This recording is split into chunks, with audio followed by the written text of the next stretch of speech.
Video ini saya buat dengan penuh kesadaran. Fenomena-fenomena yang ada di Indonesia semakin memburuk. Selama ini saya membahas habaib yang memang ajarannya sangat-sangat banyak yang menyesatkan. Oknum-oknumnya banyak menyesatkan anak bangsa kita. Namun di balik itu kita juga harus menyadari, harus mengakui bahwa dunia pendidikan di Indonesia memang lagi turun.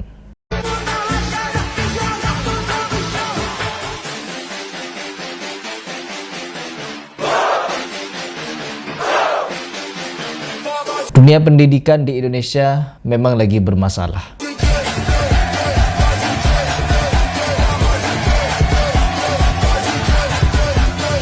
Ada beberapa hal yang menurut saya menjadi titik permasalahan yang membuat kita harus belajar dengan berbagai macam hal yang sudah terjadi di berbagai macam belahan di Indonesia ini.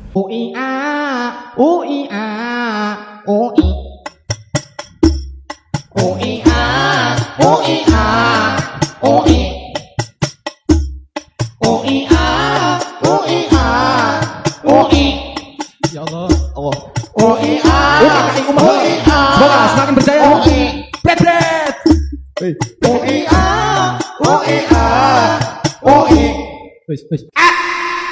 Baru-baru ini kita bisa melihat fenomena yang terjadi di Raja Ampat. Itu adalah bukti bahwa Indonesia memang di dalam masalah yang sangat serius. Orang itu akan melakukan apa saja apabila mereka itu terdesak, teman-teman. Terdesak itu ada beberapa hal. Terdesak dari ancaman kejahatan, terdesak dari kebutuhan ekonomi, ataupun terdesak dengan tekanan yang dirasakan. Di antara beberapa potensi ini yang menyebabkan kerusakan adalah tekanan memang. Di antara ketiga hal ini yang sangat-sangat berpotensi bisa membuat Indonesia ini semakin ada beberapa faktor, teman-teman. Dan saya ingin mengajak kalian berpikir, sangat-sangat berpikir kali ini. Permasalahan kita bukan hanya habaib sebenarnya. Permasalahan di Indonesia ini sangat kompleks. Setelah ibu kota negara Indonesia ini dibangun di Kalimantan sana, yang katanya juga mempengaruhi kepada habitat alamnya, sekarang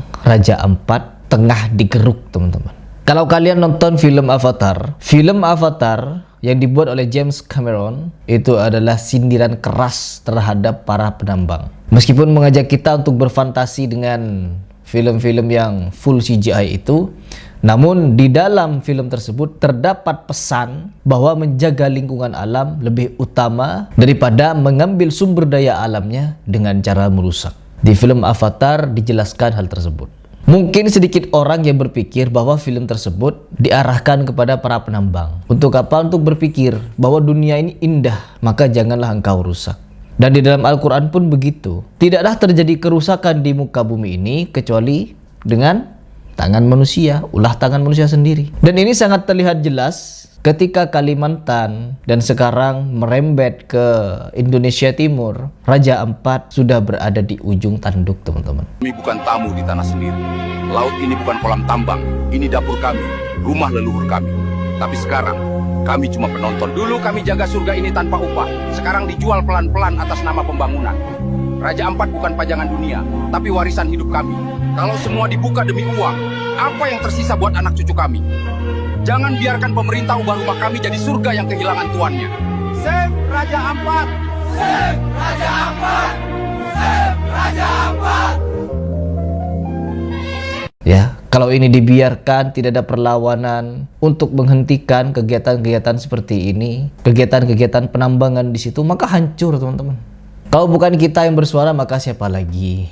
Ya, siapa lagi? Kita ingin menjaga alam, lingkungannya, sumber daya alamnya untuk dimanfaatkan, bukan dihancurkan atau dirusak. Dan asal kalian tahu, penambangan-penambangan sedemikian rupa ini bukan untuk Indonesia, melainkan hasilnya dibawa keluar, teman-teman.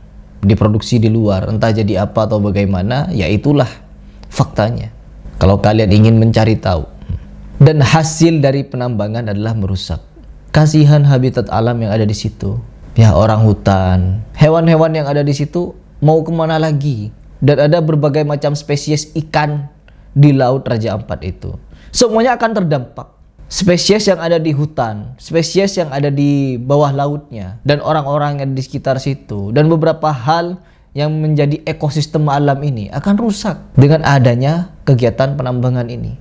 Dan kegiatan penambangan ini tidak akan pernah dilakukan kecuali tanpa izin. Izin siapa kalau menurut kalian? Ya, saya mohon maaf, di sini saya bukan ingin membangkang kepada pemerintah ataupun ingin mengkritisi pemerintah dan lain sebagainya. Saya hanya ingin mengajak berpikir. Memang betul para habaib yang saya bahas selama ini mereka merusak oknum-oknumnya, merusak akidah, merusak syariat dengan ajaran takhayul, bid'ah dan khurafat mereka. Namun di samping itu ada juga yang lebih merusak. Di Indonesia ini penuh kerusakan, belum lagi yang korupsi, belum lagi yang Indonesia ini plus-plus. Banyak sekali oknum pejabatnya, oknum pemimpin kita, oknum petinggi negara, oknum dari petinggi agama dan lain sebagainya. Banyak teman-teman, dipenuhi dengan oknum. Dan kalau kita menarik dari dunia pendidikan di Indonesia, meskipun ada berbagai macam lembaga di Indonesia, entah itu yang di pendidikan agama dan pendidikan yang umum, ada beberapa hal kenyelenehan. Saya kemarin membahas tentang pondok-pondok pesantren yang dimana bermajelis salawat dengan cara joget-jogetan, musik-musikan, jejingrakan dan lain sebagainya. Dan ternyata di pendidikan formal juga tak kalah rusaknya. Ketika mereka selebrasi kelulusan, ya, perhatikan baik-baik. Selebrasi kelulusan, apa yang mereka lakukan? Joget TikTok.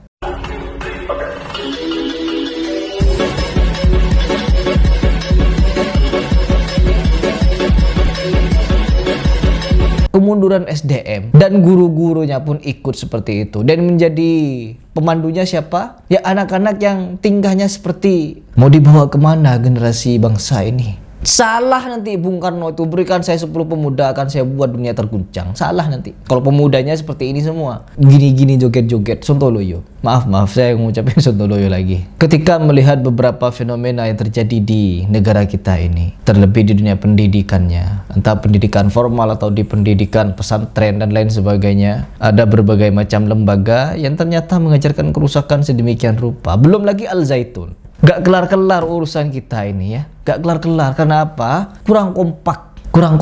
Al Zaitun bagaimana sampai sekarang? Meskipun dulu heboh-hebohnya kita Harry Pras, itu pun belum berdampak kepada masyarakat luas. Pengikut Al Zaitun atau pengikut Panji Gumilang yang fanatik masih ribuan, puluhan, ratusan ribu malah. Na'udzubillah min dzalik. Meskipun banyak kesaksian dari orang-orang bahwa itu adalah aliran sesat dan seperti ini seperti itu, saya sampai mendatangi beberapa narasumber untuk memberikan penjelasan tentang hal tersebut, masih belum ada orang-orang yang begitu melek dengan kenyataan. Mama Gufron, ya, Mama Gufron kita bongkar habis-habisan.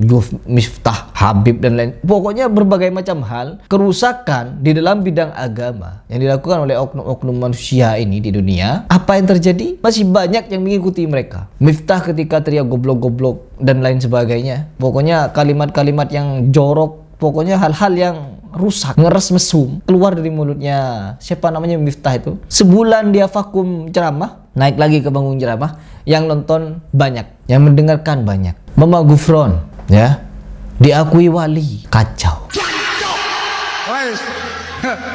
Kacau. Makanya sampai sekarang saya bukannya mau heran atau bagaimana, karena memang kerusakan terjadi dari yang mendasar, yaitu dunia pendidikan. Bukannya meningkatkan prestasi, malah meningkatkan hal-hal yang seperti ini. Ya, yang SD, yang SMP, yang SMA.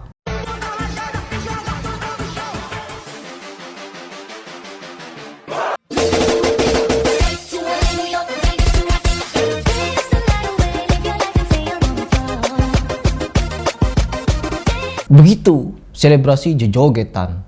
Konyol, guru-gurunya ikut tanpa izin. Sekali lagi nih, kalau di lembaga sekolah untuk mereka melakukan jogetan begini begitu tiktokan tanpa izin dari guru atau kepala sekolah, tidak akan terjadi itu. Dan begitu pun terjadi di Raja Ampat, pulau yang begitu indah. Tidak mungkin terjadi adanya penambangan kecuali adanya izin.